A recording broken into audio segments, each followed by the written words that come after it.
se dar início a esta coletiva de imprensa.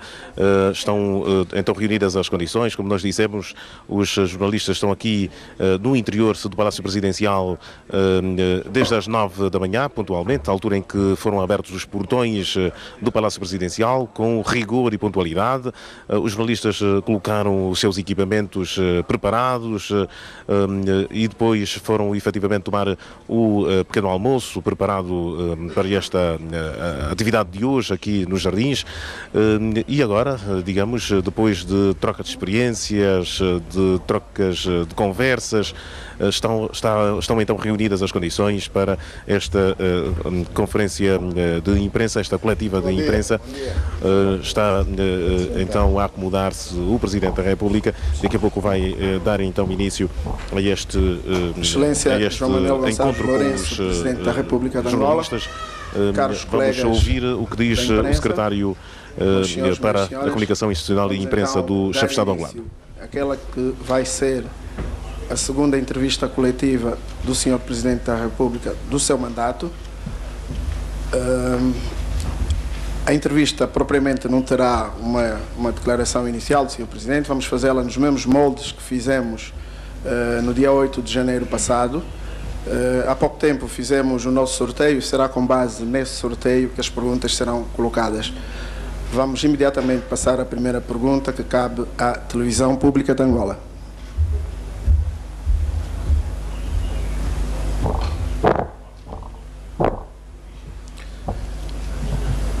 Bom dia, a Televisão Pública de Angola agradece a oportunidade. Eu chamo-me Isidro Sanhanga. Senhor Presidente, uma das medidas tomadas no âmbito do combate à corrupção e à apropriação ilícita de recursos do Estado é o repatriamento voluntário desses recursos. No entanto, dentro de dias, o período estabelecido para este repatriamento termina e, nessa altura, já se pode falar do sucesso ou o fracasso desta iniciativa. Qual é a expectativa do Sr. Presidente da República em relação à segunda fase, que será a do repatriamento coercivo desses capitais? E se as fortunas que serão alvo desse repatriamento já estão identificadas? Muito obrigado. Bom, falar em sucesso ou fracasso do programa, eu penso ser cedo. Não temos necessidade de correr. Um fenómeno que aconteceu ao longo de anos, não me parece que pudéssemos resolver em 6 meses. O período de graça concedido foi de apenas 6 meses. É evidente que quem quis aproveitar essa oportunidade bastante generosa por parte do Estado angolano deveria fê-lo. Quem não quis fazer pretende enfrentar o Estado angolano, com certeza que corre um sério risco não só de perder esses recursos, como de comparecer perante os tribunais. Portanto, nós estamos confiantes no êxito desta operação. A operação não foi estabelecida para ser realizada em 6 meses. 6 meses foi apenas o período de graça dado para que aqueles que de boa vontade quisessem fazê-lo repatriassem os seus recursos. Portanto, estamos confiantes que o tempo continua a jogar a nosso favor, uma vez que o programa tem data de arranque, mas não tem data do término. Portanto, o repatriamento coercivo começa a contar a partir de 26 de dezembro. Portanto, começa a contar a partir de 26 de dezembro. Não quer dizer que a 26 de dezembro, nessa data exata, teremos aqui os recursos todos. Portanto, não é justo pensar-se desta forma. Arranca 26 de dezembro e não tem data limite. Pode levar 10 anos, 20 anos, leva o tempo que for necessário no meu mandato ou no mandato de quem me vier a substituir nos próximos anos. Isto é um programa para ter continuidade. TV Zimbo. Muito obrigado. Bom dia, Sr. Presidente. Amilcar Xavier, TV Zimbo.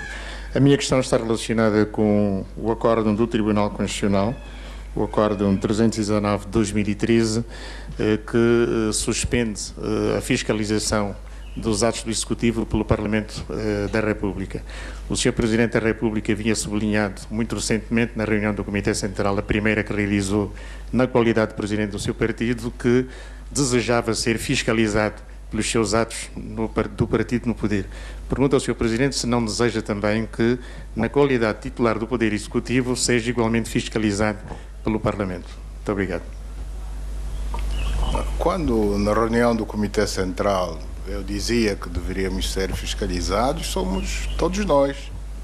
Ao fiscalizar-se o Executivo, evidentemente que se está a fiscalizar também o titular desse mesmo Poder Executivo. Portanto, não vamos separar as coisas. Eu sou o responsável pelo bom ou mau funcionamento do Executivo que encabeço. Portanto, essa vontade manifesta na sessão plenária do Comitê Central, a última, essa vontade mantém-se e os órgãos que têm esta possibilidade de fiscalizar, nomeadamente o Parlamento, através das audiências parlamentares que têm lugar, regra geral, a nível das comissões de trabalho, através das visitas parlamentares que são feitas às instituições, às províncias, aos municípios. Por essas vias pode-se e deve-se fiscalizar a ação do Executivo, aliás, coisa que, em certa medida, já vem acontecendo. Agência de Notícias Lusa.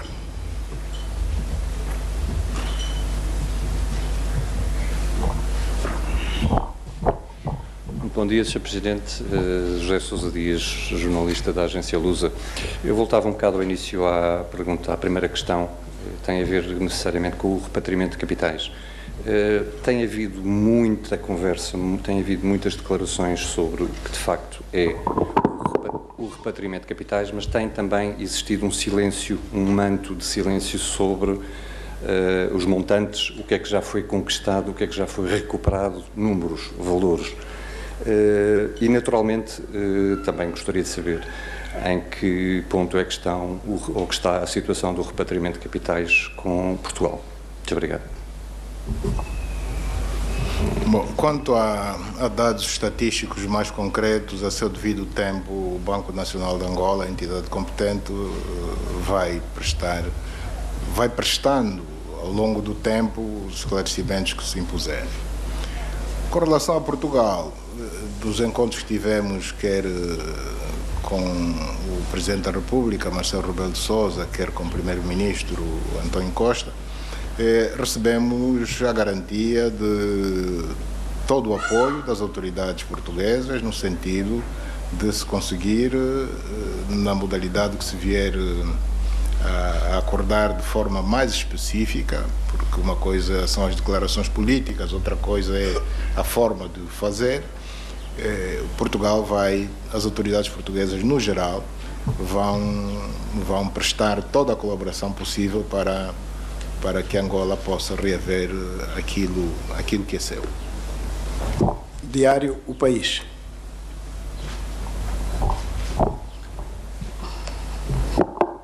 Bom dia, muito obrigada, Sr. Presidente. Nenhuma cidade angolana tem o sistema de transportes públicos funcionais.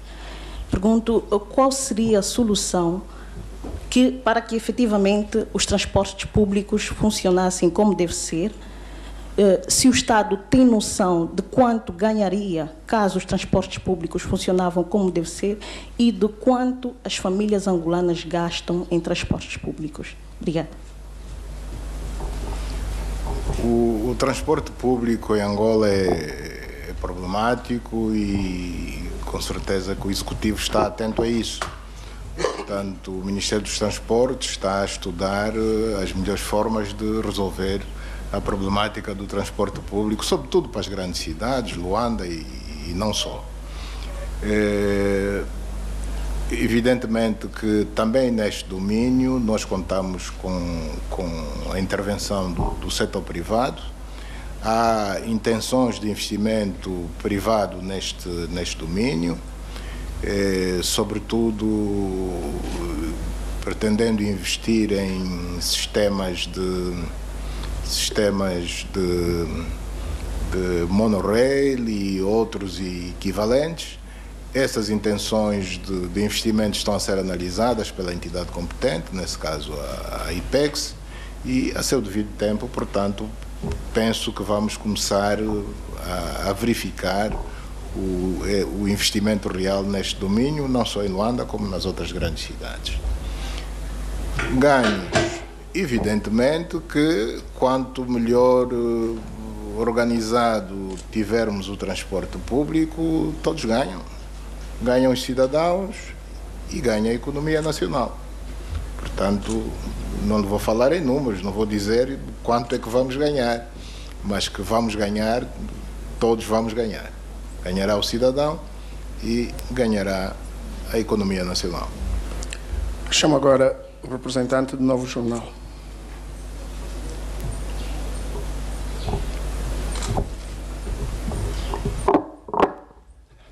Bom dia, Sr. Presidente.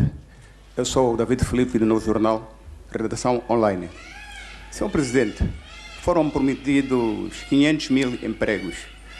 Queria saber, até data presente, quando já foram criados.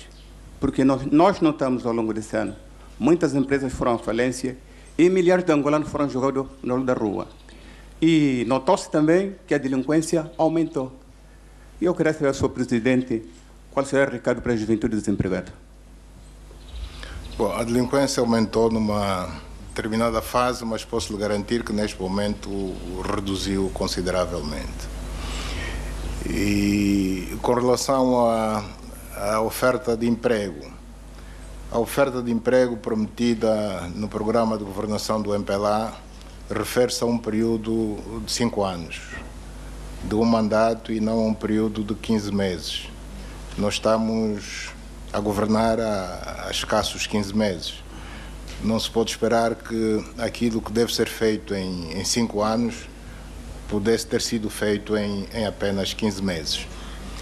Tudo o que estamos a fazer na criação de um bom ambiente de negócios para que as empresas funcionem, que criem bens, criem serviços, produzam serviços e, consequentemente, emprego, é o esforço que está sendo feito no sentido de resolvermos, entre outros problemas, também o problema de emprego. Quando falamos na diversificação da economia, não só queremos aumentar a produção interna de bens e de serviços, queremos aumentar a exportação de bens, mas, ao mesmo tempo, com esta medida, pretendemos e estamos confiantes que vamos conseguir aumentar a oferta de empregos. Rádio Despertar. Obrigado, Sr. Presidente. Muito bom dia. Sou Gonçalves Vieira, da Rádio Despertar. O Sr. Presidente tomou posse como titular do Poder Executivo há pouco mais de um ano e por aquilo que tem se constatado é que a condição social da população parece que piorou. E pelos contactos que nós temos feito, digo nós, a Rádio Despertar, a população não vislumbra num quadro breve para a solução de diversos problemas que a própria população enfrenta. E atualmente ainda verifica-se que os hospitais públicos continuam sem medicamentos nem materiais gastáveis, para além de outras dificuldades. E um dos estratos da nossa sociedade que diariamente também reclamam pelos seus direitos são os ex-militares inscritos na Caixa de Segurança Social das Forças Armadas Angolanas, que desde 2009 vêm reclamando pela reposição dos subsídios que, segundo dizem, foram retirados, foram cortados ao arrepio da lei pela direção da Caixa de Segurança Social. E eles também dizem que já escreveram várias vezes ao Sr. Presidente, mas até o momento não são respondidos e advogam mesmo que o Sr. Presidente domina o dossiê porque durante muito tempo foi o Ministro da Defesa Nacional. A pergunta é a seguinte: quanto tempo mais estes homens poderão esperar pela solução dos seus problemas? Bom, em primeiro lugar, dizer que o senhor acaba de violar um acordo. O que está acordado é uma pergunta por órgão de comunicação social. O senhor acaba de fazer duas. De qualquer forma, eu vou lhe responder as duas. A apreciação de que a situação social do país está a piorar é relativamente certa, correta. Digo relativamente porque o bem-estar depende muito do volume de receitas que o Estado arrecada para poder fazer investimentos na área social. O senhor sabe quanto é que estava o preço do principal produto de exportação há uns anos atrás e quanto é que está hoje. Daí a razão de estarmos a trabalhar para a tal diversificação da nossa economia. E não se faz essa transição, sair de uma economia do petróleo para uma economia, digamos, do não petróleo, de um dia para o outro. Esse milagre não existe. Jesus Cristo já morreu há muitos anos. Situação dos hospitais. A situação dos hospitais não pode ser considerada ainda como boa. Não é boa. Mas devemos reconhecer que houve ou tem havido melhorias. Já não há tanta escassez de medicamentos como se diz. Os hospitais de Luanda, que são os principais, os maiores, o Hospital Américo Boa Vida, o Josida Machel, o Hospital de Oncologia, o Hospital Pediátrico, a Maternidade de Luanda, consulta as direções desses hospitais que lhe vão confirmar que de há 6 meses para cá o quadro nessas unidades hospitalares alterou de forma significativa. Que sejam eles a dizer e não o titular do Poder Executivo. Com relação à Caixa de Segurança Social, fala em militares ou ex-militares. Nós precisamos de separar as coisas. Só tem direito à Caixa de Segurança Social os oficiais reformados. Só esses beneficiam da Caixa de Segurança Social. Ex-militares que não tenham atingido qualquer grau de oficial e que, portanto, não podem estar reformados, são desmobilizados. Reformado é o oficial, o não oficial é desmobilizado. Os desmobilizados não são atendidos pela Caixa de Segurança Social. Nós conhecemos a pressão que a UNITA vem fazendo nos últimos anos, confundindo as coisas no sentido de que os desmobilizados também sejam atendidos pela Caixa de Segurança Social. Isso não é possível. Portanto, isso não vai acontecer. Há instituições próprias para atender os desmobilizados, que são uma classe de militares ou de ex-militares, para ser mais concreto.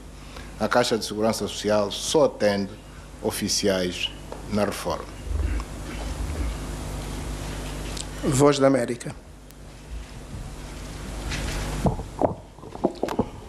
Muito bom dia, Sr. Presidente. Eu sou Manuel José, sou correspondente da Voz da América em Luanda. Eu vou aproveitar a deixa do Sr. Presidente ao responder o colega da Rádio Despertar, quando fala das instituições de saúde. Há um ditado que diz que a prática é o melhor critério da verdade. E o que noto na prática das elites angolanas, e incluo nessas elites Vossa Excelência, Presidente da República, há uma rejeição a roçar mesmo ao desprezo às instituições angolanas, sejam de saúde, de ensino, de turismo, enfim. Como? Quando estas elites, portanto, precisam da assistência médica, medicamentosa, é logo pegar um avião e ir posterior, ir à procura. No ensino a mesma coisa. Os meninos, até os meninos, como não podem ficar muito tempo lá fora, usam as escolas consulares. Exemplo, a escola portuguesa aqui, quase todos os meninos têm lá os filhos. As instituições de lazer, Sua Excelência acaba de nos dar recentemente um exemplo disso. No gozo de feira, que é seu direito, privilegiou Moçambique, nosso país irmão. E a pergunta que faço é a seguinte, Sr. Presidente. Qual é a mensagem que essa elite transmite aos cidadãos comuns, os demais angolanos, quando fazem essa asserção, essa rejeição a essas instituições? Muito obrigado. Bom, nada lhe garante que eu nunca passei férias no meu país. O senhor está a fazer uma afirmação gratuita. Eu não nasci hoje e ao longo dos anos já passei férias no meu país N vezes. Desta vez entendi a convite do meu homólogo, o presidente Nyusi, de Moçambique, satisfazer o seu convite e fui passar férias a um país africano.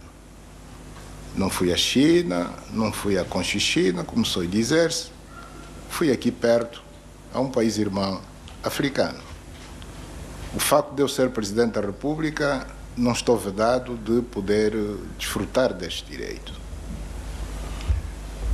Com relação à utilização das unidades hospitalares ou não, é errado pensar-se que os cidadãos angolanos que se tratam lá fora só são da classe dirigente, e se calhar da classe dirigente do MPLA. A Junta Médica em Portugal, na África do Sul, está cheia de cidadãos angolanos. 90% deles são cidadãos comuns. Quem custeia essas despesas é o Estado angolano. É verdade que o ideal seria investir esses recursos aqui no país, na melhoria das nossas unidades, para pôr fim a essas juntas médicas. Mas isso não se faz num dia. Isso é para se ir fazendo. Portanto, nós não podemos, de um momento para o outro, mandar de volta para Angola os cidadãos angolanos que estão fora em junta médica, foram autorizados pelo Estado, porque é o Estado quem está a suportar as despesas, sob pena de virem morrer aqui, porque se interrompe o tratamento de repente para certo tipo de doenças, isso pode acontecer, e o Estado é um ente responsável, isso nós não vamos fazer, apenas para não sermos acusados de estar a mandar gente para fora, mas que fique claro que quem se trata lá fora não são só os governantes e muito menos os dirigentes políticos do MPLA. Eu não sei se a clínica Girassol tem câmaras que registram a entrada e saída dos cidadãos. Se tem, com certeza que eu estou lá registado. Pelo número de vezes que entrei, não só enquanto Ministro da Defesa, como até agora, já enquanto Chefe de Estado. Portanto, não façam afirmações gratuitas só para querer nos incriminar, porque isso nem fica bem. Portanto, é verdade que nós temos ainda muito trabalho a fazer no sentido de melhorar a qualidade dos nossos serviços sociais, de saúde, de educação. Nós nunca negamos isso. Nós nunca dissemos que temos um sistema de educação e um sistema de saúde dos melhores do mundo. Antes, pelo contrário, somos os primeiros a reconhecer as nossas insuficiências, e só reconhecendo as nossas insuficiências estaremos em condições de prestar atenção no sentido de inverter o atual quadro, que, diga-se de passagem, não é bom, mas está cada vez menos mal.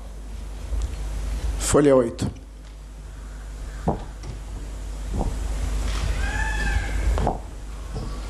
Muito obrigado. Bom dia, Sr. Presidente. William Toné, Folha 8.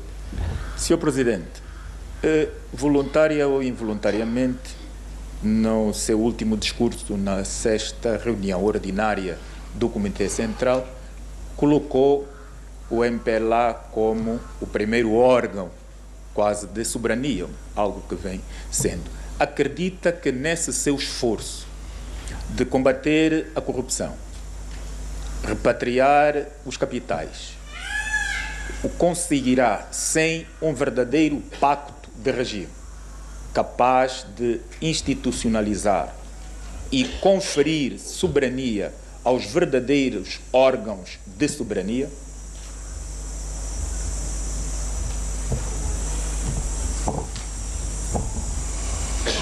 Eu vou lhe responder a pergunta, mas antes, se me permite, deixa-me voltar um pouco atrás a respeito ainda da questão da atenção a prestar à área social, saúde e educação, para dizer que, tanto essa questão não foi colocada por si, foi pelo seu colega quando se deu. Em 2018, estava contemplado no Orçamento Geral do Estado 3,6% desse mesmo orçamento dedicado à saúde. Para o orçamento acabado de aprovar, para 2019, nós temos 6,6% desse mesmo OGE dedicado à saúde. Portanto, é praticamente o dobro dos recursos que prevíamos em 2018, no espaço de apenas um ano. No que diz respeito à educação, embora o crescimento não tivesse sido tão grande quanto na saúde, em 2018 eram 5,4% para a educação, portanto, a porcentagem do OGE, para 2019 são 5,8% do OGE. O crescimento não é grande, mas fica o sinal de que o Executivo dá uma importância grande a estes dois setores, quer a saúde, quer a educação. Voltando ao nosso amigo William Toné. Um pacto de regime. Depende do que é que entende por pacto de regime. Eu, se não se importar, eu ia lhe pedir que esmiuçasse um pouco mais isso, o que é que entende por pacto de regime. Porque, com pacto ou sem pacto, nós temos de combater a corrupção. Com pacto, temos de combater a corrupção. Sem o pacto, temos de combater a corrupção. Sr. Presidente, quando falava de pacto é porque, naturalmente, o combate à corrupção tem sido falado. O MPLA tomou a dianteira, mas se empreender só o viés político neste combate, nós vemos que poderá nada acontecer. Vai mudar o que nada muda. Por outro lado, este combate, eu penso que deveria engajar todas as forças políticas a encontrarem um denominador. Porque agora não sente que, por exemplo, há incompreensões no seio da sua própria força política. Se o combate assentar fundamentalmente na parte política, óbvio que pode haver acordos políticos. Se engajasse toda a nação, o senhor seria mais blindado e teria maior credibilidade este combate à corrupção, porque engajaria todas as partes e todos poderiam ser partícipes naquilo que iríamos definir como corrupção, até porque temos a Lei 11/2016 que inviabiliza quase uma percepção do que é que se vai repatriar, o quanto e a partir de onde. Engajando todos, talvez fosse mais blindado este combate e mais credível. É nisso que eu gostaria que o senhor se expressasse. Sim, senhor. Em praticamente todos os meus discursos, eu falo da necessidade do combate à corrupção.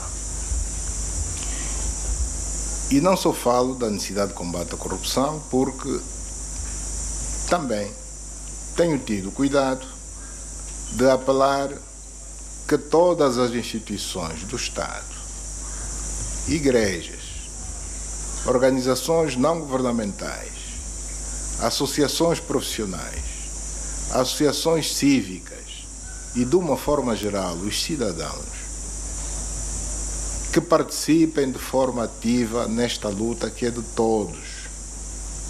O MPLA não pretende monopolizar esta luta como sendo apenas sua. Nós não fechamos as portas a ninguém dizendo esta luta é do MPLA, só nós queremos a taça e que não queremos a interferência de mais ninguém. Isso não é verdade. Antes, pelo contrário. Somos nós quem todos os dias apelamos à participação, à contribuição de todos, sem exclusão de ninguém. Se existe alguma força política que se sente excluída desta luta, é porque ela própria auto-excluiu-se. Nós só tomamos a iniciativa e talvez o facto de termos tomado a iniciativa não tenha sido do agrado de algumas forças políticas. Com certeza estavam à espera que essa iniciativa fosse deles. Nós tomamos a dianteira, tomamos a iniciativa, mas não afastamos ninguém. Portanto, o que está a dizer é precisamente o contrário do que está a acontecer. Nós não estamos a querer ficar sozinhos nesta luta. E não estamos sozinhos nesta luta. Não só não queremos estar sozinhos, como efetivamente sentimos que não estamos sozinhos nesta luta. Rádio Mais. Muito obrigada. Iracelma Arnaldo, Rádio Mais. Senhor Presidente, a minha questão é a seguinte. Quando disse que encontrou os cofres do Estado vazios, já sabia que o Executivo cessante tinha deixado mais de 15 mil milhões de dólares. Que nível de comunicação tem com José Eduardo dos Santos? Obrigada.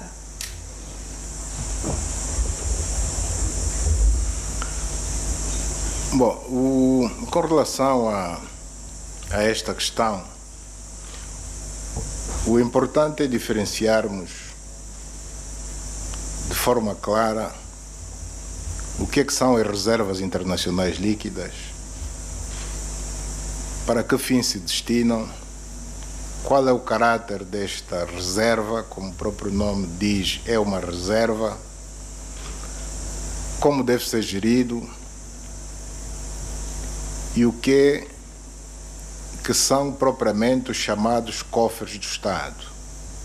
Quando a gente fala em cofres do Estado, estamos a nos referir à conta única do Tesouro, que não tem nada a ver com as reservas internacionais líquidas.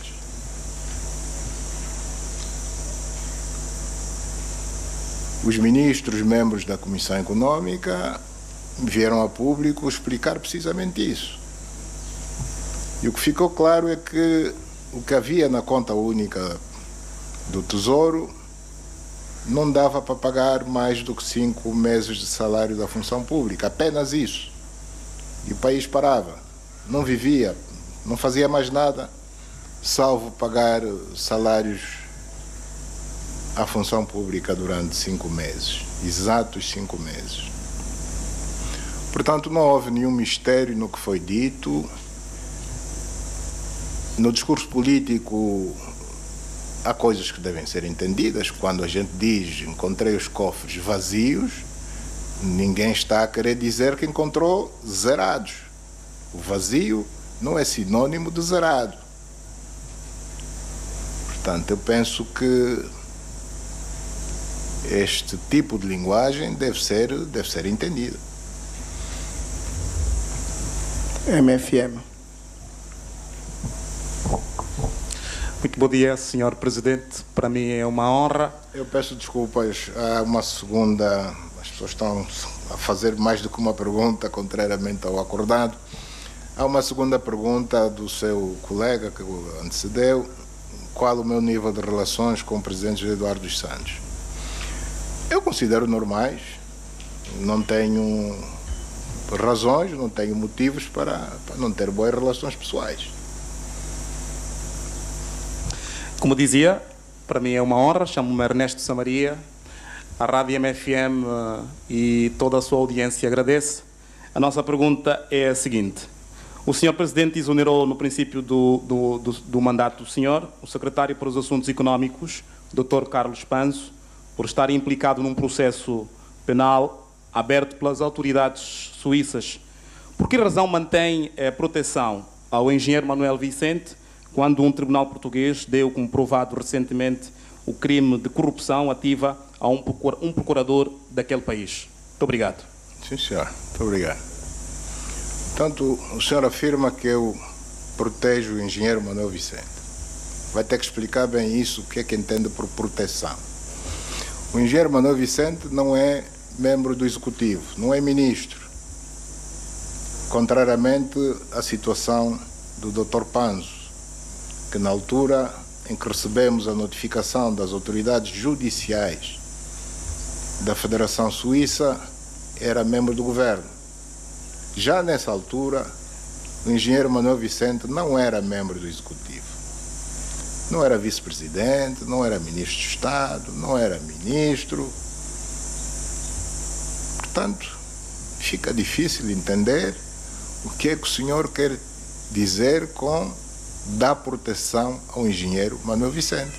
Eu dou-lhe a oportunidade de explicar melhor, se assim o entender.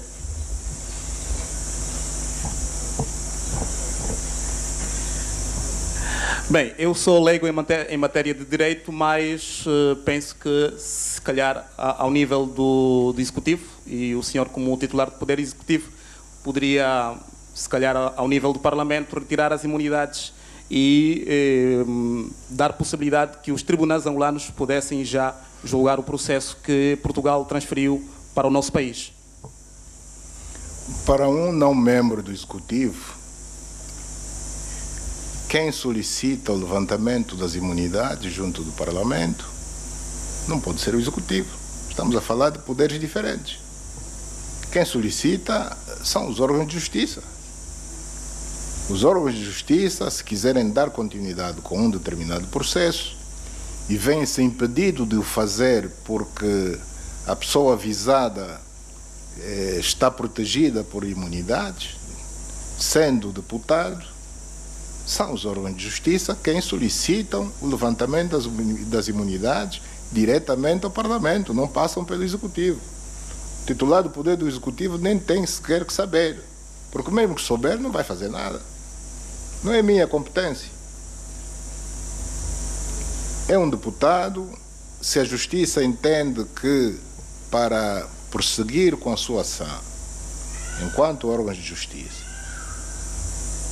importa que sejam levantadas as imunidades de um determinado deputado, solicita o levantamento das mesmas diretamente à Assembleia Nacional.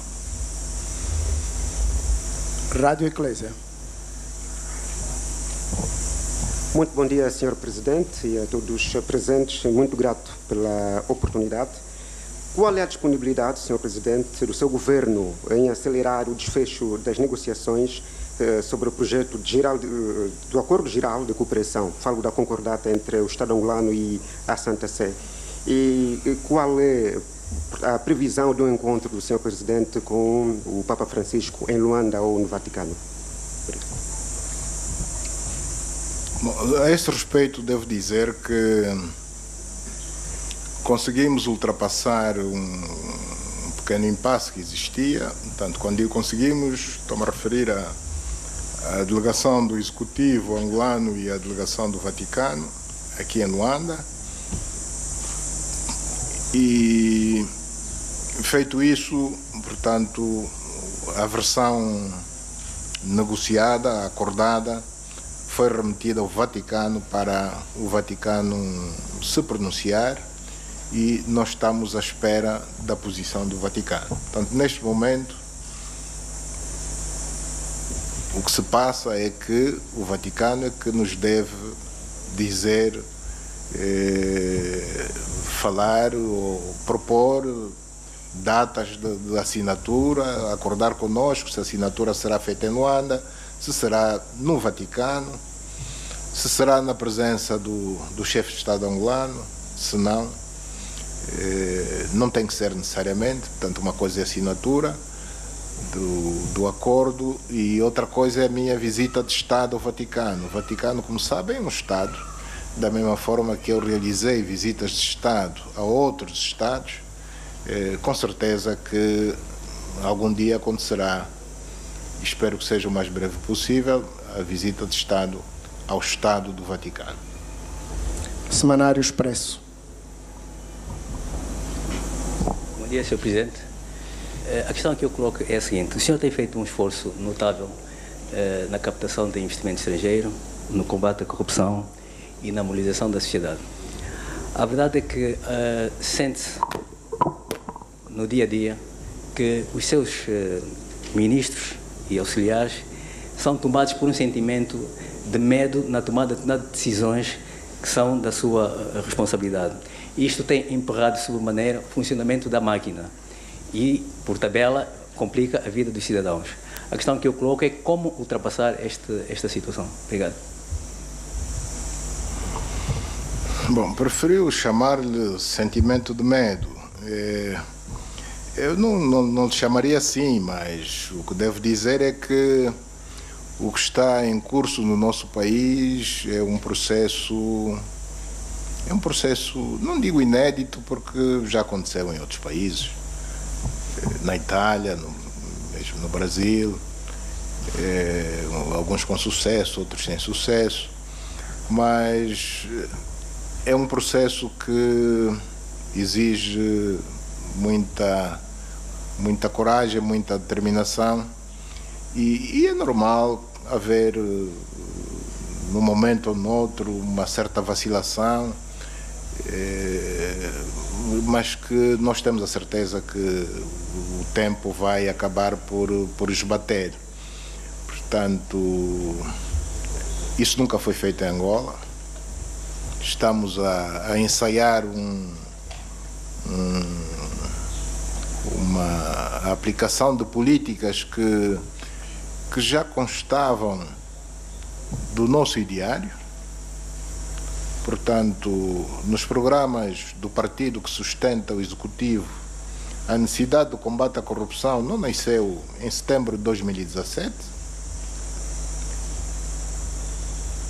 O nosso programa, ou os nossos programas de anos atrás, sempre preveram a necessidade de combate à corrupção.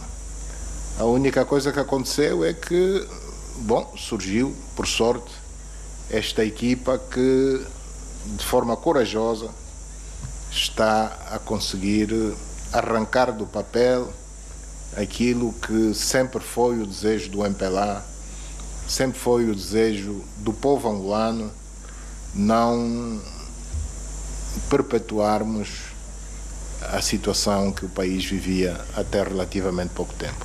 Portanto, eu não falo de pessoas individualmente, falo de equipa, e para dizer que, como equipa, nós não somos medrosos. A equipa é corajosa e assim nos vamos manter, porque temos a certeza que, com maior ou menor dificuldade, porque é evidente que há obstáculos pelo caminho, aliás, não seria de esperar outra coisa. Existem os obstáculos, mas os caminhos têm buracos, têm pedras, têm riachos por saltar, se não nos queremos molhar, tem obstáculos. Se alguém pensa que vai à luta desejando vencer sem encontrar obstáculos, isso não existe. No mundo não existe. RTP.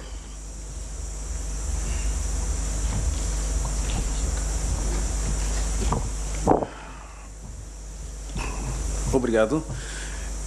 Eu sou o presbítero Lundães, RTP.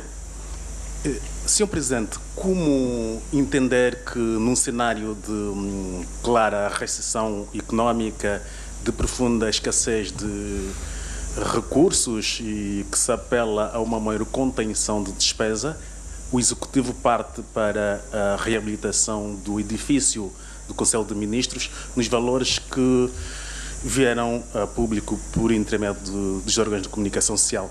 É isso uma prioridade para o Estado quando há necessidades mais básicas que esperam por solução, Sr. Presidente? Obrigado. Bom,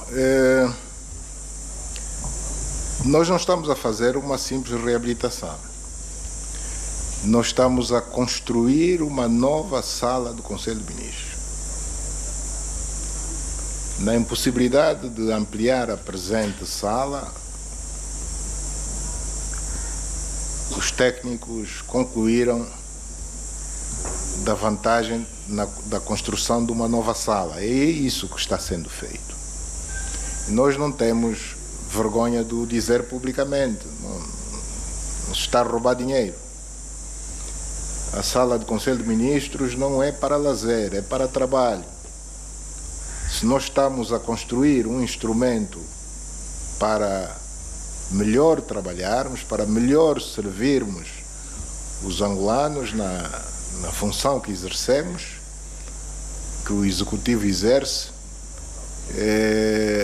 penso que não temos que ter vergonha disso, nem receio de dizer aos angolanos que estamos a construir uma nova sala do Conselho de Ministros. É simplesmente uma sala, é apenas uma sala, não é um palácio.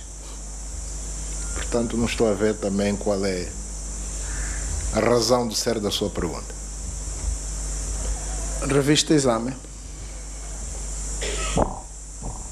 Bom dia, Sr. Presidente. Muito obrigado pela oportunidade. Eu sou Jorge Salvador e trabalho para a Revista Exame. Sr. Presidente, o acesso à habitação ainda é um terror de muitas famílias. É um terror que muitos pais de família enfrentam. É um terror que muitos jovens enfrentam. O acesso às centralidades habitacionais esteve sempre em volta de processos fraudulentos. Alguns cidadãos tiveram acesso sem reunir as mínimas condições de honrar o compromisso com o Estado. Outros ocuparam ilegalmente e outros ainda subalugaram, ou seja, ganham dinheiro com as casas que o Estado construiu para a população, para aquelas pessoas que não têm como ter acesso a essas casas. Eu quero saber do Sr. Presidente o que é que será feito para corrigir esta situação, quais as medidas que serão tomadas aos inquilinos, medidas rigorosas aos inquilinos que até ao momento não pagaram nenhuma prestação das rendas resolúveis. E, por outro lado, se o governo do Sr. Presidente tem noção de quanto é que o Estado já arrecadou ou quanto é que o cofre do Estado já tem acesso com a comercialização destas habitações. Muito obrigado. Bom, começando pelo fim, o que já arrecadou ainda não deu para amortizar o investimento feito. Aliás, o período de amortização leva sempre alguns anos. Que medidas é que foram tomadas ou serão tomadas no sentido de corrigir esses males? Bom, eu acredito que algumas medidas já vêm sendo tomadas. Talvez não as suficientes. Precisamos de continuar a corrigir esta situação que está errada.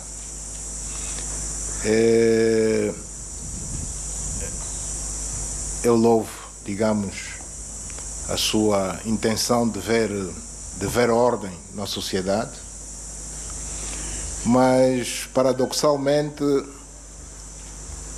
se as autoridades expulsarem algumas dessas pessoas, expulsar dos apartamentos ocupados ilegalmente, talvez alguns dos seus colegas sejam os primeiros a apontar o dedo ao Executivo, acusando de violação dos direitos humanos, coitados, e agora onde é que vão com as famílias? Como se antes de ocuparem esses apartamentos vivessem ao relento. Não é verdade? Não concorda comigo? Pronto. Concorda comigo, ainda bem. Mas, pronto, são situações com as quais vivemos e que temos que enfrentar. Daí a razão da Operação Resgate.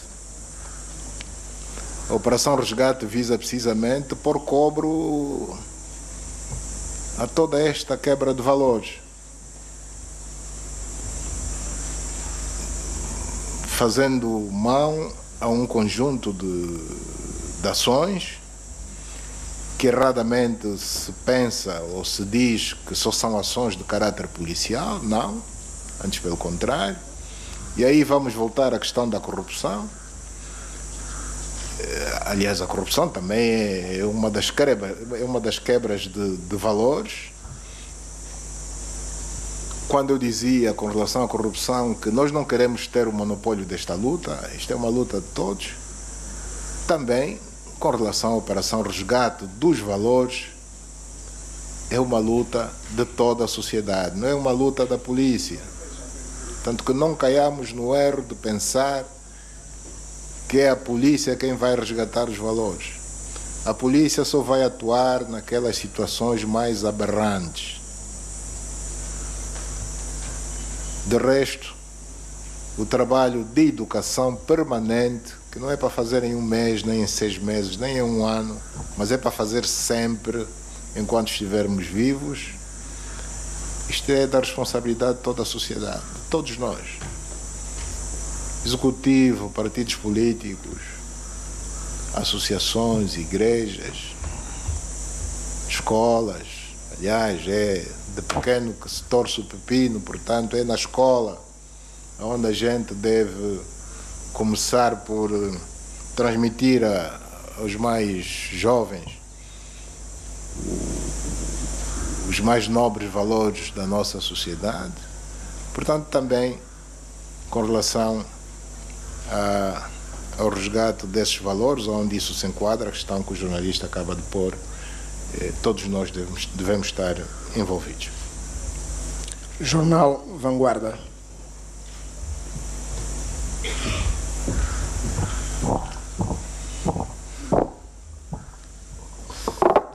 Bom dia, Sr. Presidente. Bom dia a todos. Bom, o Sr. Presidente já revelou que é um árbitro atento. Eu não posso fazer mais do que uma pergunta. Acaba-me de dizer isso mesmo, que para mim é uma tortura.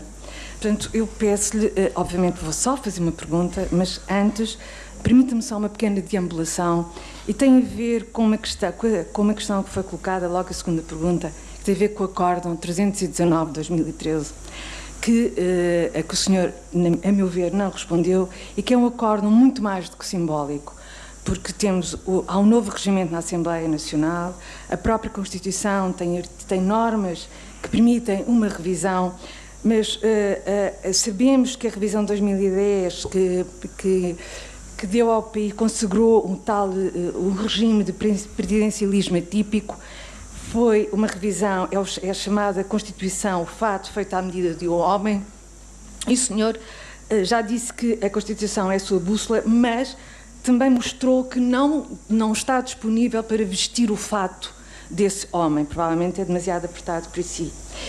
E também, que tem a ver com isso, há uma questão que o Vanguarda tem colocado insistentemente, que é a questão da remodelação governamental. Nós até já avançámos, seria até ao final do ano, o Sr. Presidente não nos quis fazer à vontade, mas quando avançamos na remodelação governamental, não fazemos por acaso, escrevemos porquê, e tem a ver com estas questões. Ou seja, o senhor tem desestruturado, digamos assim, tudo o que vem da governação anterior, e tem aqui estas duas questões. Isto não é a minha pergunta, e se me permite, esta é a minha batota. A minha pergunta é, porque o senhor já nos habituou nas suas intervenções, são sempre intervenções cuidadas, escolhidas, que normalmente os seus discursos e as suas entrevistas a órgãos de comunicação social, até agora estrangeiros. A única entrevista que deu ao Angolano foi também para um órgão de comunicação social estrangeiro. E nessa entrevista, onde o senhor, insisto, que não diz nada por acaso, nem ao acaso, a determinada altura é-lhe feita esta pergunta. como exímio jogador de xadrez que é, quando será o seu próximo checkmate? Isto, obviamente, é alguém que o conhece bem. E o senhor responde: não posso revelar, mas não tarda. O senhor, como exímio jogador de xadrez, sabe que o xadrez tem as jogadas de xadrez têm um tempo limite.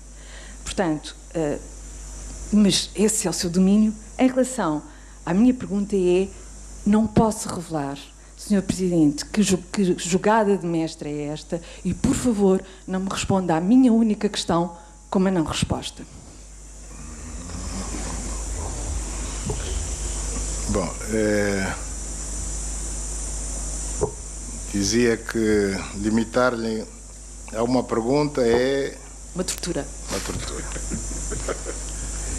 Tortura maior seria, para mim, se permitíssemos que cada um de vocês fizesse 2, 3 perguntas. A informação que eu tenho é que nesta entrevista coletiva estão 20 órgãos. Se cada um fizer 3 perguntas, são 60 perguntas. Então? Quem seria o torturado? Eu ou a senhora? Não me peça a mim para escolher, por favor. A resposta é óbvia. Bom, com relação ao acórdão do Tribunal Constitucional, o Executivo não altera os acórdãos dos tribunais. Muito se tem falado como se fosse tão simples quanto o titular do Poder Executivo dizer, chamar o juiz-presidente do Tribunal Constitucional e dizer: amanhã quero ver alterado esse acordo. Se não faço, sou preso. Se o faço, sou preso também, porque estarei a violar a separação de poderes. Então onde é que eu fico? Prefiro não violar o princípio da separação de poderes.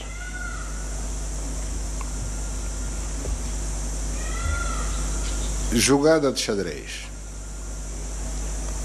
O xadrez é jogado, é um jogo a 2. Portanto, tem que me dizer quem é o meu adversário. Ainda ninguém me disse. Quer dizer que pela primeira vez falou ao acaso? Quem é o meu adversário? Um jogo de xadrez joga-se contra alguém. Então digam quem é o meu adversário. Por enquanto estou sem adversário, por isso é que o checkmate tarda a chegar. TV Record. Bom dia, Sr. Presidente. Bom dia a todos. Record TV África, aqui na Santos. Melhorar o que está bem, corrigir o que está mal é lema seu. E a bandeira de combate à corrupção foi hasteada muito alto, dentro e fora de Angola. Pretendia saber, em 2019, que os angolanos podem esperar da sua governação em relação à resolução dos seus problemas sociais básicos, no qual não vamos acrescentar apenas saúde e educação, mas saneamento básico e mobilidade rodoviária. Obrigada, Sr. Presidente. Bom,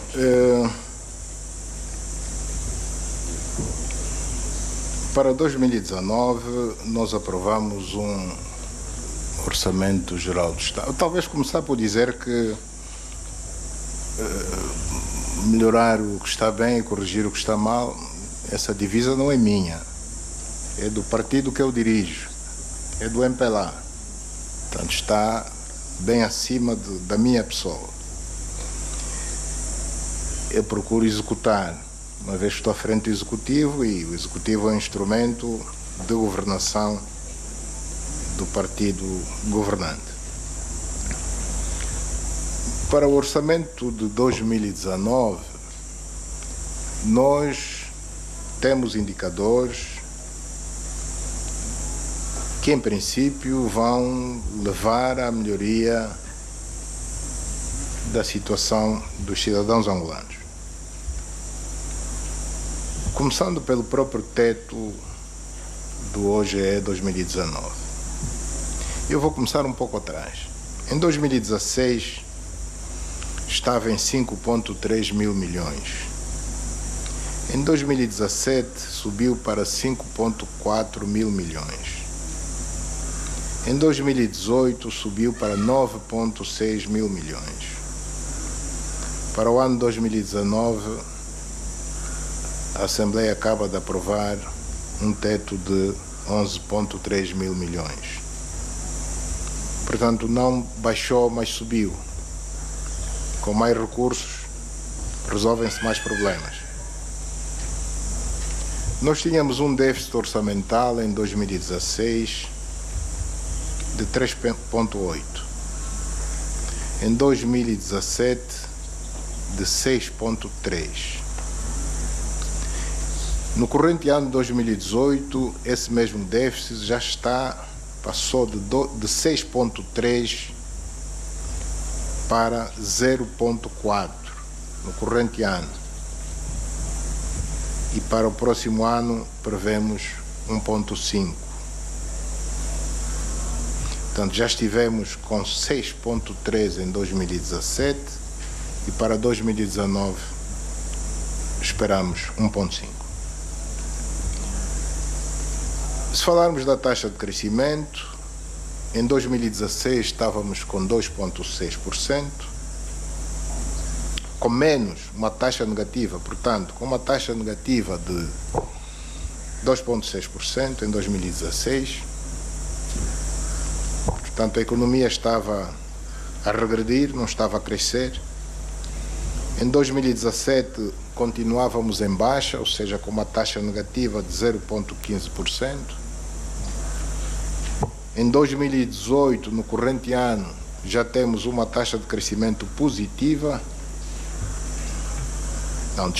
ainda negativa, de 1,1%. Mas para 2019, prevemos uma taxa positiva, nada desprezível, de 2,8%. Em 2016, tínhamos uma taxa de inflação de 41,9%. No ano seguinte, 2017, baixou-se para 23,7%. Em 2018, essa inflação já estava mais baixa ainda, nos 18%. Mas para o próximo ano, e daí a novidade que não é novidade, porque vem no OGE, que já foi aprovado, para 2019 prevemos uma taxa de inflação de apenas 15%. Não é que seja boa, podia ser melhor, mas quem já teve 41,9% há apenas 2 anos atrás, passar de 41,9% para 15%, só temos que nos dar por satisfeitos, se não quisermos ser ingratos.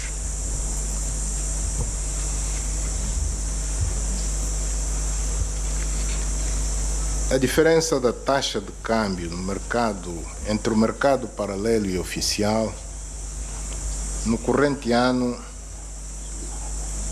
em janeiro do corrente ano, estava essa diferença em 150%. Em setembro deste ano, portanto em apenas 9 meses, o Executivo conseguiu baixar essa diferença da taxa de câmbio de 150% em janeiro para meros 23% no mês de setembro do corrente ano. Isso em 9 meses. Bom, o crescimento que a saúde e a educação terão no orçamento de 2019, já me referi a ele, portanto, escuso de repetir. Nesse mesmo orçamento para 2019, nós prevemos um incremento de recursos para a agricultura que é 5 vezes superior ao do corrente ano de 2018. Portanto, de um ano para o outro, nós vamos quintuplicar a fatia do Orçamento Geral do Estado para a agricultura, que era irrisória, eu diria mesmo vergonhosa, era de apenas 0,3% e vai passar para 1,6% em 2019. É suficiente? Não é? Evidentemente que não é suficiente, mas é bem melhor. Se quintuplicou, é bem melhor. Mas talvez importa dizer que este incremento do orçamento da agricultura destina-se sobretudo a programas virados ao apoio à agricultura familiar. Os fazendeiros, esses têm como resolver o seu problema, vão à banca e, desde que provem que têm capacidade de reembolso, resolvem o seu problema. O mesmo não se passa com os camponeses.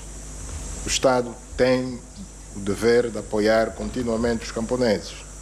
E a forma que encontramos é essa, de incrementar em 5 vezes os recursos que serão postos à disposição dos programas de apoio à agricultura familiar. E esta estatística não é tudo para responder à sua pergunta. Ontem mesmo recebemos, aqui em Luanda, a diretora-geral do Fundo Monetário Internacional, com quem negociamos e conseguimos a aprovação de um programa alargado de financiamento a Angola no valor de 3,7 mil milhões de dólares, dos quais muito próximo de 1 mil milhão já estão nas nossas contas desde há dias. Nos próximos 3 anos entrará o resto até atingir o teto de 3,7. Com um período de graça de 4 anos e meio, a contar de agora, e um período de reembolso ou de maturação de 10 anos e meio. Daí a razão eu ontem ter dito que nenhuma outra instituição no mundo oferece essas condições, e com uma taxa de juro anual variável, mas que em momento nenhum ultrapassará os 3% ao ano. Portanto, são condições. O Executivo angolano conseguiu negociar um programa alargado de financiamento com esta instituição em condições que nos parecem ser bastante boas. Nós não conseguimos isso com mais nenhuma instituição de crédito. 2,5% até 3% de taxa de juro anual, reembolsável em 10 anos, 10,5%, neste valor. Portanto, só daqui a 4 anos e meio é que começamos a pagar ou a reembolsar este financiamento. Durante todo o período de vigência do programa, que é de 3 anos, Angola não vai pagar absolutamente nada, para que as pessoas melhor entendam quando nós dizíamos ontem que as condições são das melhores possíveis. Este programa alargado de financiamento vem precisamente para reforçar a capacidade do Executivo em resolver os problemas da população. Todos os problemas sociais e não só da população. Garantir o êxito do programa de diversificação da economia, aumentar as exportações, reduzir com isso as importações, aumentar o volume de receitas cambiais não petrolíferas e, consequentemente, aumentar a oferta de emprego para os nossos cidadãos. Portanto, penso ter esclarecido o que me foi solicitado. Chamo agora o colega do Jornal de Angola.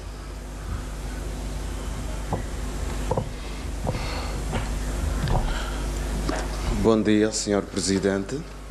Sou Santos Vilola, do Jornal de Angola. Sr. Presidente, eu gostaria de saber como é que está o processo de exumação dos restos mortais de Jonas Savimbi, o líder da UNITA. Ouviu-se falar de uma séria desentendimento entre a família e o governo em relação a um exame de DNA. Como é que está esse processo, Sr. Presidente? Obrigado. Bom, não se trata propriamente de um desentendimento com relação a esta questão específica que colocou do exame do DNA. O que se passa é que a UNITA e a família, ainda na vigência do anterior executivo, solicitou que o governo fizesse a exumação e a trasladação dos restos mortais do Dr. Jonas Savimbi. O que, por razões de diversa ordem, acabou por não acontecer. Não é isso que está em questão. A verdade é que, imediatamente após a minha investidura, nós não só ouvimos pela comunicação social intervenções de políticos da UNITA a solicitar que o atual executivo desse continuidade e concluísse com este processo. Como se não bastasse, eu recebi em audiência o Sr. Isaías Samacuva, líder da UNITA, que, entre outras questões que me trouxe, colocou também este problema. Eu procurei inteirar-me do histórico. O que me foi dito é que já tinha sido criada uma comissão para tratar deste assunto, e o que fiz foi reativar essa mesma comissão. Essa mesma comissão foi reativada e começou de imediato a trabalhar, quer com a direção do Partido UNITA, quer com a família. Portanto, a UNITA queixava-se de lentidão neste processo. E nós procuramos satisfazer a sua ansiedade de ver o caso resolvido o mais rapidamente possível. E assim o fizemos. E trabalhando sempre em conjunto, portanto, a Comissão do Executivo, a direção da UNITA e a família, no sentido de tornarmos realidade o desejo quer de uns, quer de outros. E o que devo dizer é que, neste momento, no que ao Executivo diz respeito, nós estamos em condições de realizar esta operação a qualquer momento.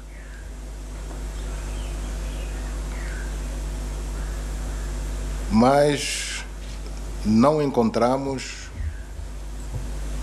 paradoxalmente, da parte da direção da UNITA, sobretudo, a mesma vontade.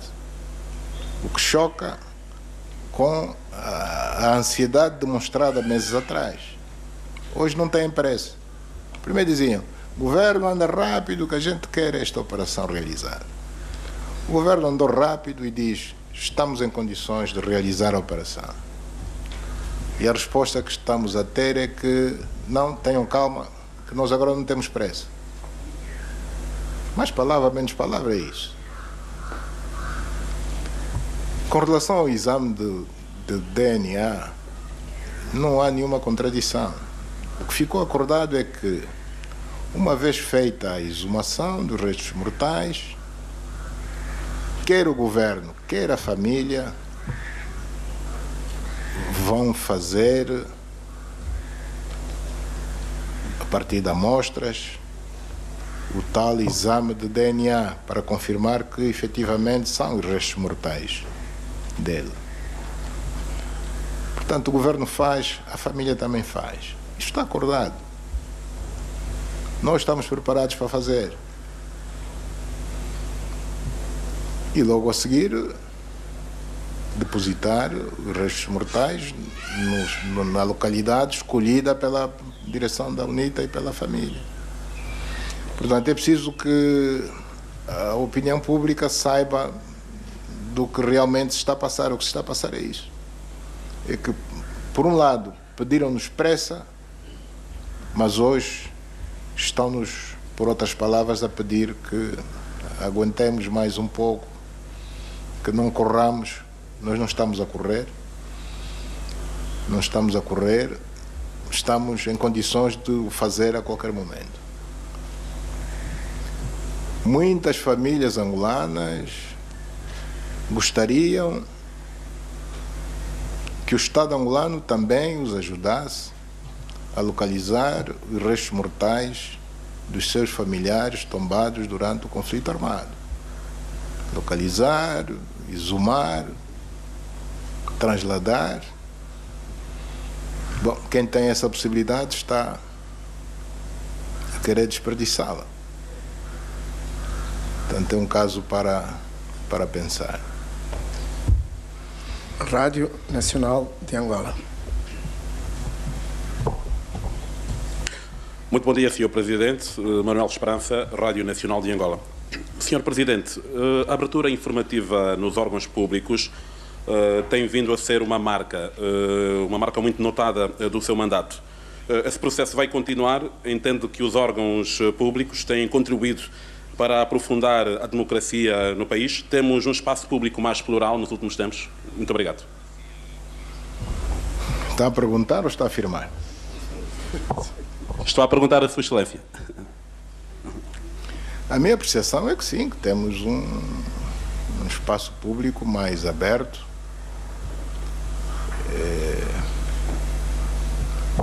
Mais aberto e é para continuar. Portanto, não sei se há algum sinal, sentiu algum sinal de recuo. Se sentiu, é um falso sinal, porque não existe a intenção de recuar. Agência France Press. Daniel Frederico, Agência France Press. Senhor Presidente, a minha questão vai sobre o Islão. Angola, ao que consta na Constituição, diz ser um Estado laico. E ao que consta é que é um dos únicos países em África que ainda não aceitou oficialmente o Islão, ou a religião islâmica, cuja sua coexistência nos últimos anos tem sido marcada com atos de encerramento de mesquitas, condenação dos seus fiéis por estarem a ler livros. Senhor Presidente, eu gostava de saber até que ponto é que estas ações do governo angolano podem beliscar a imagem do país perante a comunidade internacional. Bom, os dossiês são para ir sendo resolvidos. Nós tivemos durante muitos anos o dossiê Rádio Eclésia, expande, não expande, expande, não expande.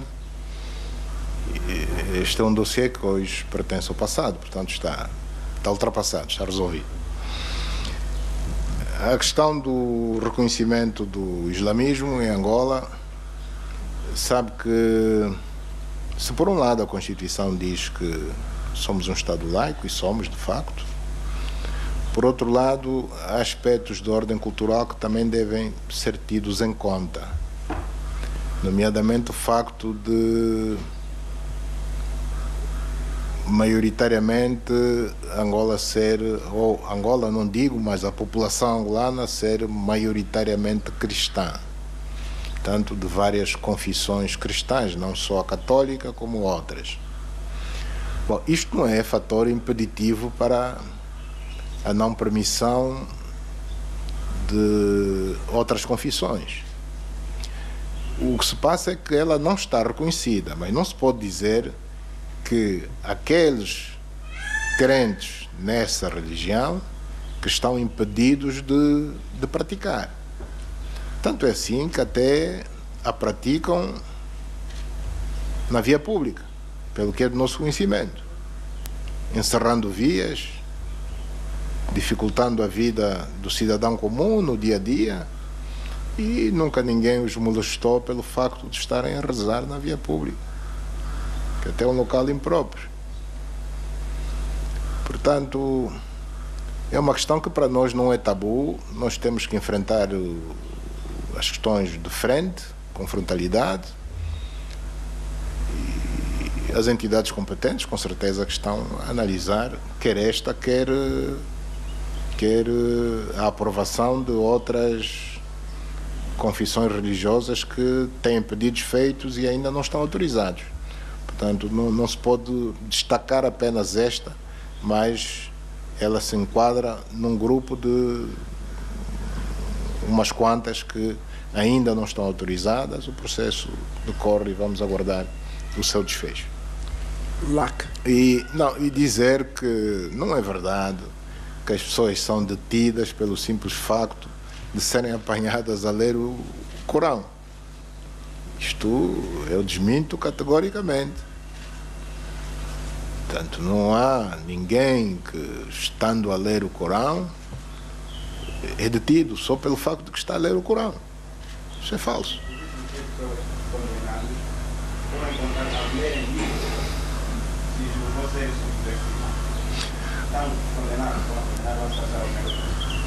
Não deve ser o Corão, não acredito. Não foi ao Corão, por lerem livros. Foram livros apenas. Você disse que era o Corão, né? Sim, e nós temos 4 pessoas condenadas, foram condenados no ano passado a 3 anos de prisão pelo Tribunal Provincial de Luanda, estão na comarca de Viana. Bom, nós recebemos, então devia ter sido concreto, ia direito ao assunto. Nós recebemos há bem pouco tempo alguns representantes da sociedade civil, alguns, não são todos, evidentemente, tanto presidentes de associações cívicas, que colocaram muitos problemas e entre os quais colocaram este caso concreto e um outro.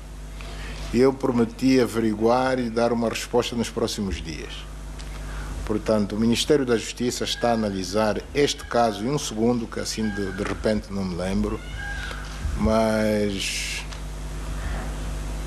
se eu prometi pelo menos ver o que é que efetivamente aconteceu. Isso está sendo feito e aguardemos também pelo desfecho. Luanda, antena comercial.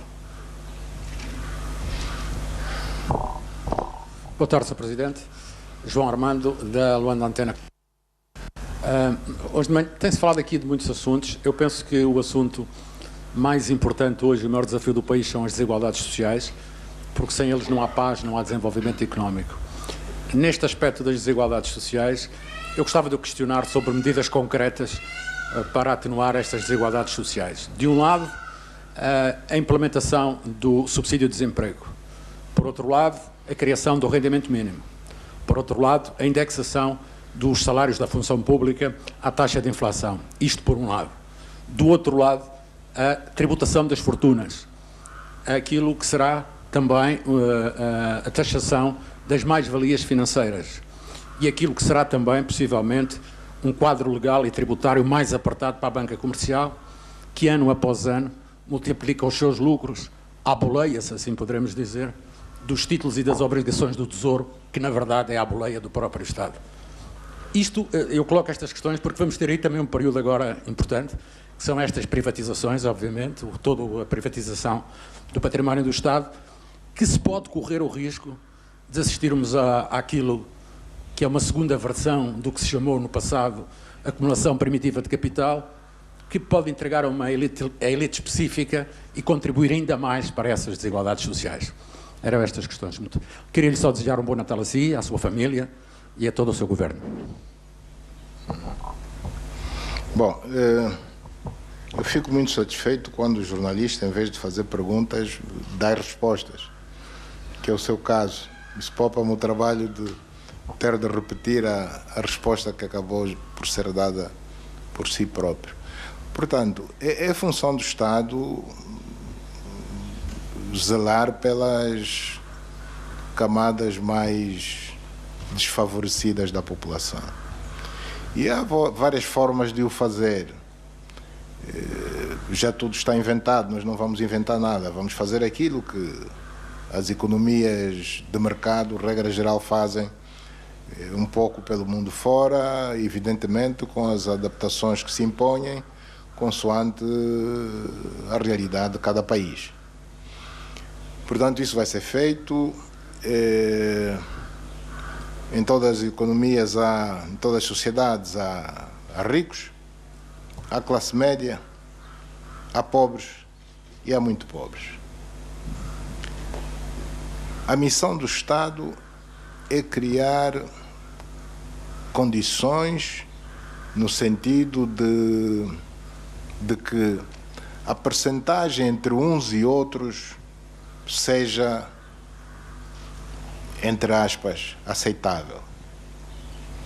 Portanto, uma sociedade não pode ter 90% de pobres ou muito pobres. Da mesma forma que também não pode ter 90% de milionários. Portanto, isso é impensável. Tem que ter todas essas franjas, tem que ter ricos, com dinheiro ganho de forma limpa, se quisermos falar em linguagem clara e simples. Portanto, o ser rico não é crime, o rico não é necessariamente corrupto, isso que fique bem claro. Nesta nossa luta contra a corrupção, nós não estamos a lutar contra o rico, porque se não haver rico, não há riqueza. E o país tem que ter riquezas. Os ricos têm que dar emprego aos pobres. Portanto, tem que haver ricos, desde que não atropelem a lei e as normas que qualquer sociedade define como limites. Isso para dizer que se a pobreza atingiu níveis assustadores, o Estado deve tomar medidas no sentido de fazer baixar consideravelmente esses níveis considerados assustadores de pobreza. Com um conjunto de medidas que eu não vou aqui enumerar, algumas delas o senhor jornalista acabou de o fazer. Eu peço desculpas, a segunda questão. Acabou por pôr duas perguntas. A última. Privatizações, pronto. Sim, senhora, privatizações. Bom, nós queremos fazer as privatizações de forma correta. Ou seja, nós não vamos entregar o património do Estado a nenhum grupo específico de bandeja. Não vamos fazer isso. Porque, aliás, é isso que nós estamos a combater. Se fizermos isso, então é melhor irmos para casa, né? Não estamos a fazer nada. Nós queremos privatizar de forma correta. E as formas corretas são conhecidas. Por via do concurso público, por via da Bolsa de Valores, se existe, por via do mercado de capitais, que no fundo é um embrião da Bolsa. Portanto, será por esta via que a privatização vai ser feita. Nós não vamos tirar do Estado para entregar a algum privilegiado. Portanto, fique descansado que isso não vai acontecer. A agência Angola Press.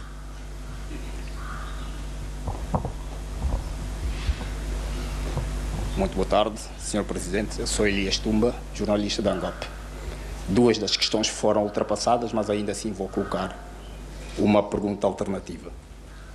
Em janeiro último, quando aqui estivemos na primeira conferência de imprensa, ou na primeira entrevista coletiva, o senhor Presidente falou da necessidade de reduzir a máquina da função pública. Envolvido praticamente um ano desde que disse isso, pondera avançar com despedimentos na função pública em 2019. Muito obrigado.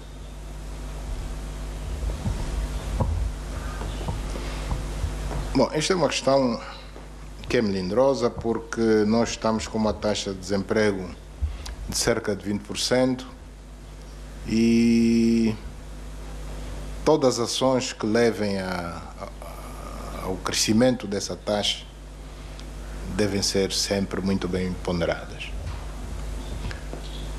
O seu colega, que o antecedeu, disse muito bem que as privatizações geram, de uma forma geral, mais desemprego. Portanto, a sociedade ganha por um lado, mas perde por outro lado. O privado que ficar com as unidades privatizadas há de querer ficar, vai fazer estudo de viabilidade do negócio e vai ficar com a mão de obra estritamente necessária, deixando o excedente à responsabilidade do Estado. Quando nós nos referíamos à redução da máquina do Estado, isso é para ser feito por fases, começando pela composição do próprio Executivo, que hoje não tem os 35 ministros que tinha antes, tem pouco menos de 30. Bom, e outras medidas de contenção das despesas, no geral, que não passam apenas pela redução do pessoal administrativo, mas que é uma forma de despesa, mas há outras despesas do Estado que importa reduzir e que, ao longo do mandato, com certeza que de forma gradual vamos reduzindo. Não queremos nada feito de forma muito brusca, só pena de depois resolvermos um problema e abrirmos 2 novos problemas. Última questão, Sr. Presidente, Prensa Latina. Bom dia, Sr. Presidente. Eu lo vou torturar doblemente. Vou falar em espanhol, pero devagar.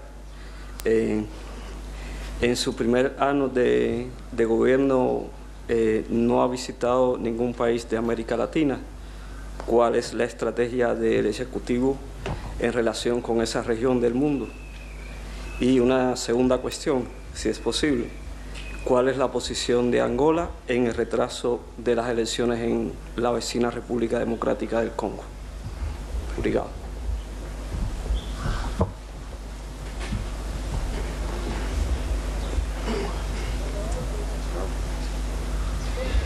Sim, de facto,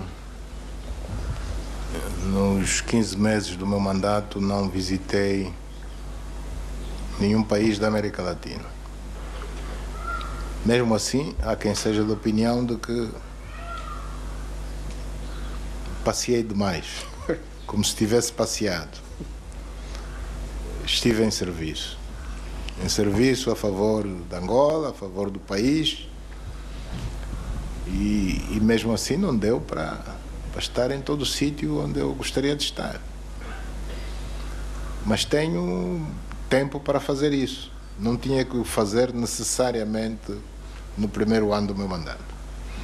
Portanto, nós vamos visitar, não digo todos, mas alguns países também da América Latina.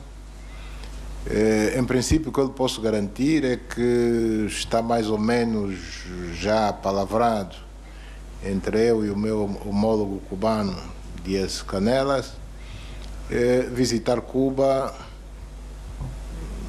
ou no fim do primeiro trimestre do ano, 2019, ou no início do segundo trimestre do ano. Trimestre. Portanto, em princípio, com relação a Cuba, está mais ou menos assegurado, bastando apenas que, a nível das diplomacias, se acertem em concreto as datas da visita.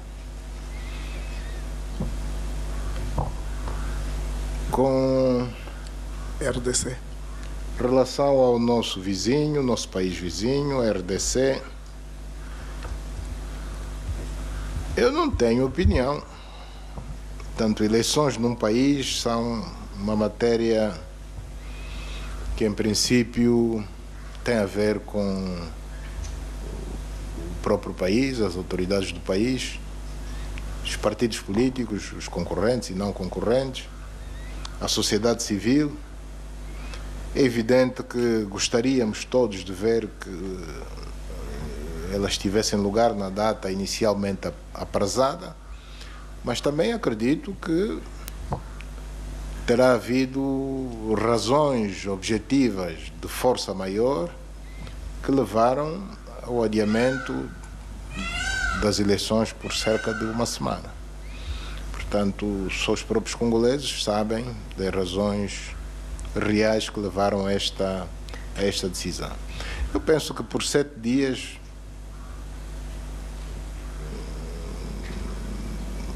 o importante é que elas tenham lugar.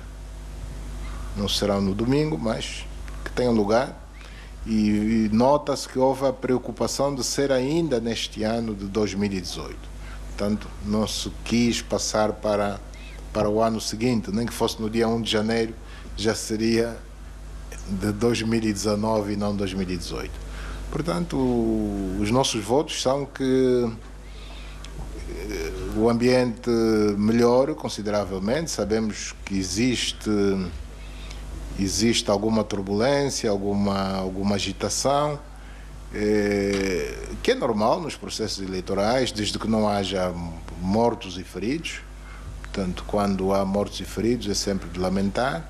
O nosso desejo é que nesta uma semana que falta, que as coisas voltem completamente à normalidade e que se crie, portanto, o ambiente para que os cidadãos possam exercer no dia 30, de forma sossegada, o seu direito de escolher os dirigentes que vão estar à frente do país nos próximos anos. Sr. Presidente, muito obrigado pelo seu tempo. Caros colegas, terminamos assim a nossa segunda entrevista coletiva. Festas felizes até para o ano. Muito bem, está então concluída esta entrevista coletiva, a segunda deste ano e a segunda do seu mandato. O chefe de Estado angolano prepara-se então para deixar os jardins do Palácio Presidencial. Hoje, para além, obviamente... Tanto há um jornalista que desejou-me, a mim e a minha família, um Feliz Natal e um próspero Ano Novo. Eu gostaria de agradecer. Penso que ele não terá falado apenas em seu nome, terá falado em nome de todos os presentes. Portanto, eu agradeço este sentimento. Mais uma vez, muito obrigado. E dou por encerrada a entrevista coletiva. Muito obrigado. Uma forma também de desejar aos jornalistas aqui presentes e não só um Natal que transmita a paz e a harmonia entre as famílias. É o ponto final desta entrevista coletiva aqui dos Jardins do Palácio Presidencial. É a segunda, como dissemos há pouco, a segunda entrevista coletiva de João Lourenço desde que assumiu o poder, e hoje neste encontro aberto e respondendo a todas as questões dos jornalistas presentes. Foram 20 órgãos de comunicação social, alguns com presenças de 2 ou mais jornalistas, pelo que foram também muitas perguntas. Esta conversa com jornalistas terá durado mais de 1 hora, pelo que muitos dos assuntos, muitas das questões aqui trazidas foram efetivamente merecedoras de resposta do chefe de Estado. Impõe-se obviamente que Chiesa Silvestre as devidas análises no estúdio. A qualquer momento vamos, em caso de necessidade, voltar à antena. O certo é que esta conversa com jornalistas irá ter espaço, obviamente, em próximos tempos de informação da Televisão Pública de Angola, pois será o tema do dia de hoje. Com certeza, uma conversa que se estende